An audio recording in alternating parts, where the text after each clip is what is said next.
Halo adik-adik, kembali lagi dengan Kakak Enda. Kali ini kita akan membahas fluida dinamis, tetapi bahasannya tentang hukum Bernoulli. Yuk ikutin. Ini adalah outlet fluida.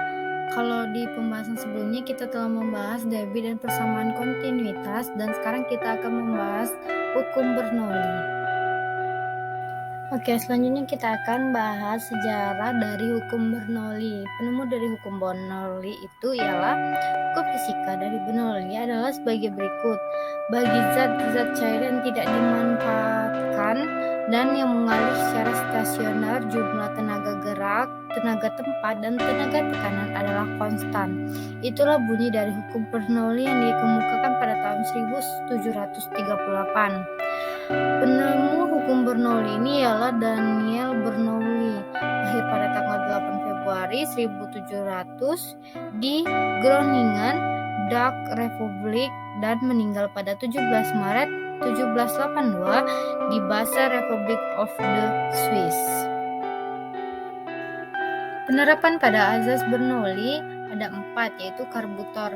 Karbutor adalah alat dalam mesin kendaraan yang berfungsi untuk menghasilkan campuran bahan bakar dengan udara, lalu campuran ini dimasukkan ke dalam silinder mesin untuk pembakaran. Yang kedua, penturimeter adalah alat untuk mengukur kelajuan cairan dalam pipa. Yang keempat, tabung pitot adalah alat untuk mengukur kelajuan gas dalam pipa dari tabung gas. Yang keempat adalah alat penyemprot nyamuk atau parfum. Baik, perhatikan gambar di samping. Fluida mengalir pada pipa dari ujung 1 ke ujung 2. Itulah yang disebut dengan penerapan hukum Bernoulli.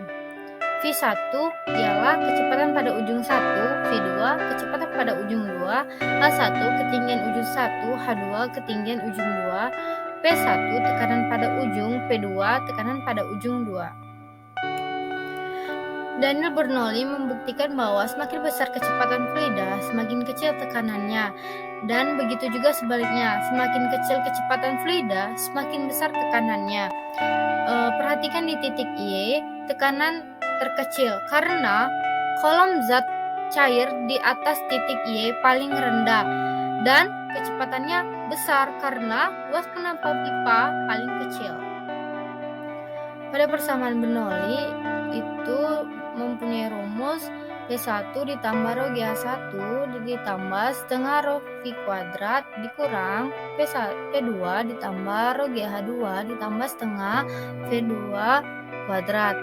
V1 itu ialah tekanan 1 ditambah rho GH1, rho itu massa jenis, G gravitasi, H ketinggian 1. Ini adalah rumus energi mekanik ditambah setengah rho V1 kuadrat setengah rho massa jenis V1 kuadrat ialah kecepatan 1 dikuadratkan. Ini adalah rumus dari hukum kinetik. Begitu juga dengan V2 ditambah rho GH2 ditambah setengah rho V2 kuadrat. Ada dua keistimewaan, ada dua keadaan yang istimewa, ialah yang pertama, jika fluida tak bergerak, V1 sama dengan V2 sama dengan 0. Dengan rumus P1 dikurang V2 sama dengan rho G H2 dikurang H1. Dengan artian massa jenis dikali gravitasi ketinggian 2 dikurang dengan ketinggian 1. Yang kedua, fluida mengalir di dalam pipa horizontal. V1 dikurang V2 sama dengan setengah rho V2 kuadrat dikurang V1 kuadrat.